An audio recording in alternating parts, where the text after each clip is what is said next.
Seguinte, mudando de assunto, eu já estou aqui no estúdio com a vereadora Laina Crisóstomo, vereadora que foi vítima na semana passada de um episódio claro de violência política de gênero.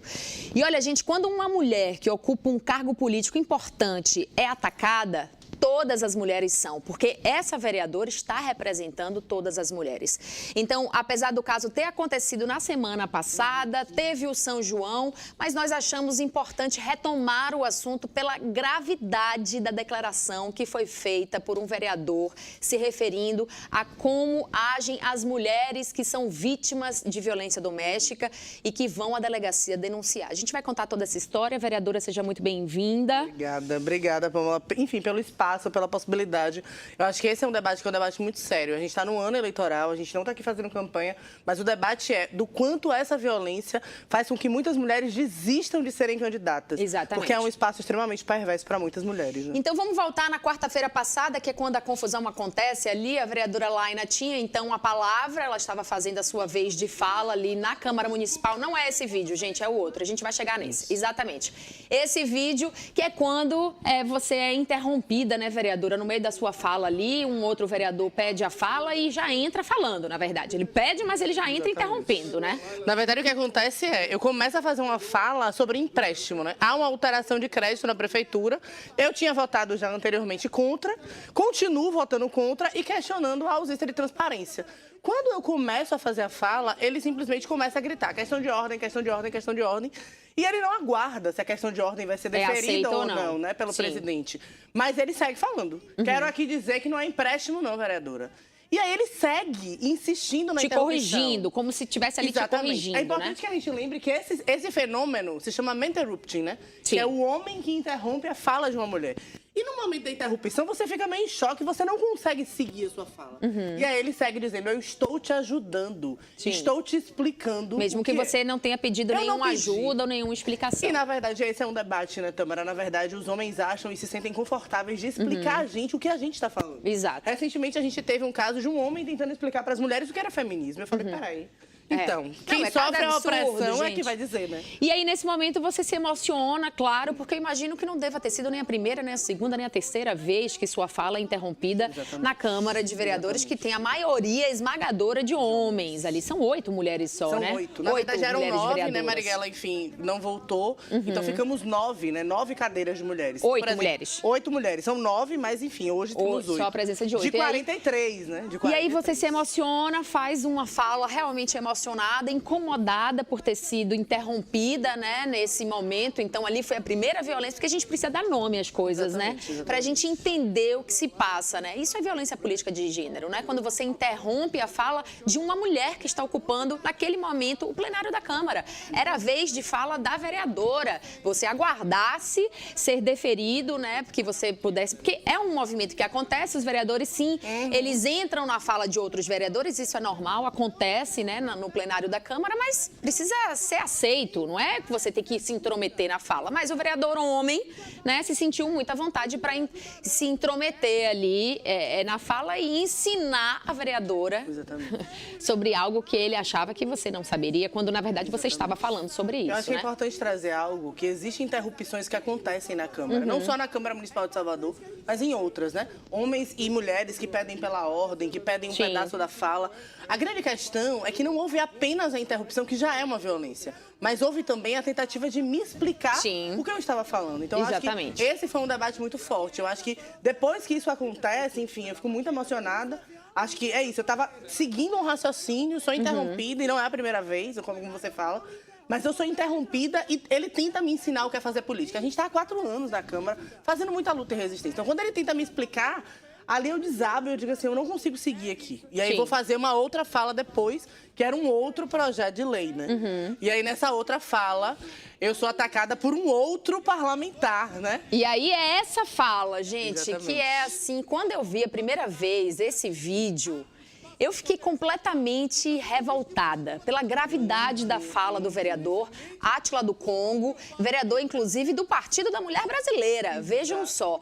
Vamos ver um trecho desse vídeo, só um trecho do vídeo. Volta ali, por favor.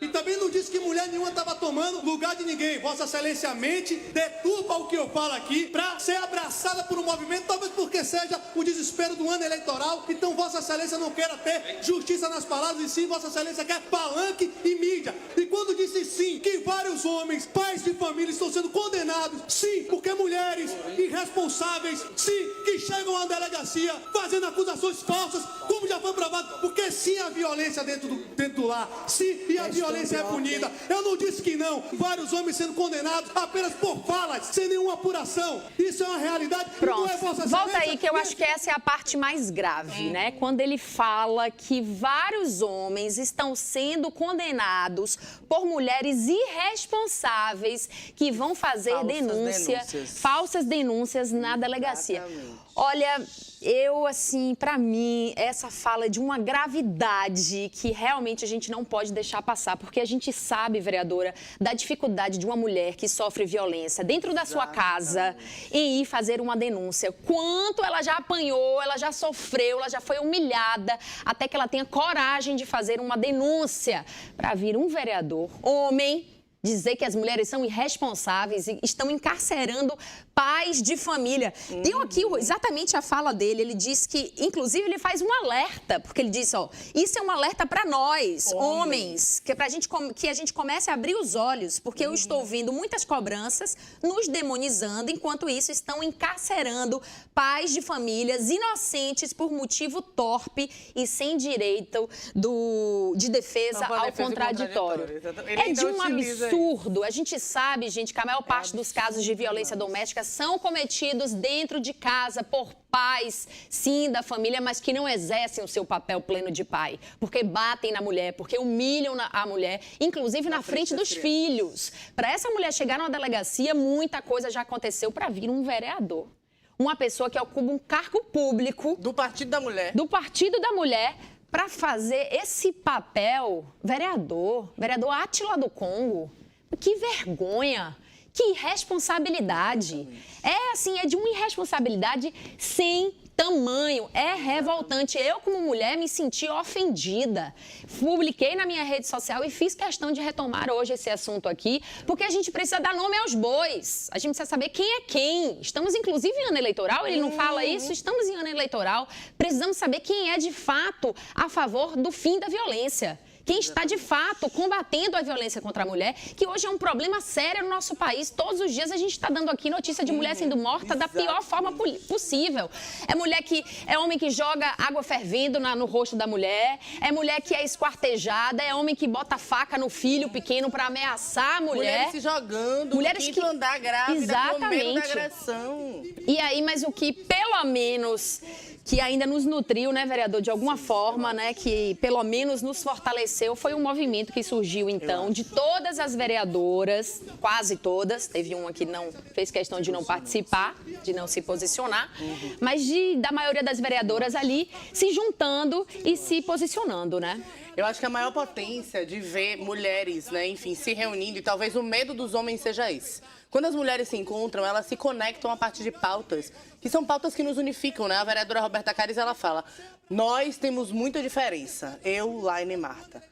Mas tem algo que nos une, que é o combate à violência política de gênero, que a gente sofre todo dia nessa casa. Então, acho que a vereadora Ireuda, a vereadora Marcele foi fundamental, a vereadora Cris, né? Vereadora Débora Nascimento vereadora também. Débora, inclusive a vereadora Cris faz uma denúncia, né? Existe um projeto de resolução na Câmara para a criação da bancada feminina na Câmara, como já acontece no Congresso Nacional. E ele é contra. Ele se posiciona contrário. Então, a gente precisa fazer um debate muito sério, porque o espaço da política reflete o que é o cenário da sociedade. Exatamente. A gente está falando de um espaço que tem 43 cadeiras, só 8 ocupadas por mulheres, e a gente é uma cidade conhecida como a cidade das mulheres. Nós somos a maior parte do eleitorado. Se esse homem está falando isso na frente das câmaras, o que ele faz por trás das câmaras, a gente não tem dimensão. E a gente sabe que depois que a sessão terminou, a confusão continuou, que ele foi para cima de vereadoras, inclusive, né? A vereadora Ireuda esteve aqui no Brasil Urgente na última semana e relatou que o vereador ainda foi para cima, botava o dedo na cara ainda e ele não se arrependeu não, tá? Da fala, ele não se arrependeu da fala não, mas a gente não vai deixar passar.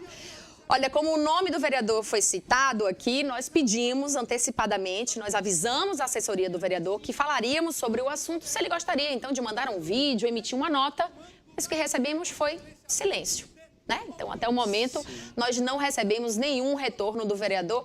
O espaço continua aberto, eu não tenho problema nenhum. O espaço continua aberto, porque eu queria que ele falasse, me explicasse aqui, baseado em que ele disse que as mulheres são irresponsáveis ao ir a uma delegacia fazer uma denúncia. Eu queria que ele me mostrasse um caso que justifique essa fala dele.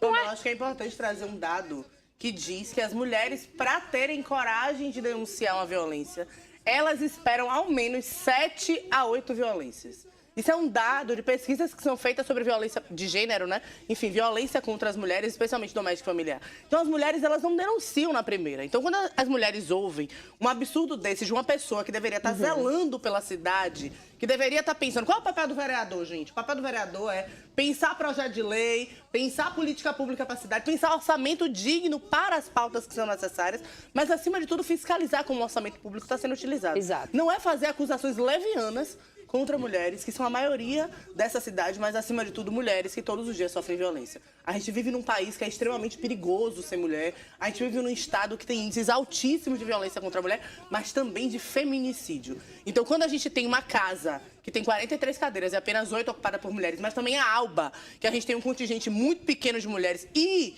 deputadas federais, por exemplo, a gente não tem nenhuma da esquerda, por exemplo, preta. Vamos falar sobre representatividade, a gente não tem tido isso. Então, quando a gente vê esse tipo de fala, isso gera medo, isso gera insegurança. Revolta. Eu saio da Câmara Revolta. destruída, choro, passo muitas horas chorando, enfim, né? É um processo mesmo. Claro. Assim. Porque o espaço da política, e aí, eu falo, me emociono sempre, o espaço da política tem sido um espaço extremamente perverso para as mulheres. A gente tem uma lei de violência política de gênero que foi aprovada e sancionada em 2021. É uma lei muito importante, mas a gente só tem um caso de condenação até hoje, que era o TRE do Rio de Janeiro, que é do caso de Beni Brioli. Nós seguimos sendo violentadas e empurradas para fora da política. Dilma sofreu um golpe, Marielle foi assassinada pelo valor de 100 milhões de reais, né? O seu assassino denuncia isso. E nós seguimos tentando fazer resistência nesse espaço, mas, infelizmente, a gente sofre esse tipo de ataque. Eu acho que esse ataque mostra como as mulheres de esquerda, de direita, pretas, brancas, gordas e magras, estão entendendo que combater violência política de gênero é um papel de toda a sociedade. Vereadora, sinto muito que você tenha passado por isso. Parabenizo pelo trabalho, pela potência que a senhora é dentro da Câmara, e todas as vereadoras que se juntaram, que tiveram a sensibilidade de se juntar, todas não, quase todas, procurem saber, aqui não se posicionou. Mas muito obrigada, viu? E conte com a gente, porque o papel da imprensa é vigiar, o papel da imprensa é estar de olho nessas situações, né? E a gente não vai deixar passar não, viu? O São João, tem aí vereador achando que o São João vai botar panos quentes, mas não é assim que vai funcionar não. Obrigada, vereadora. Obrigada, querida.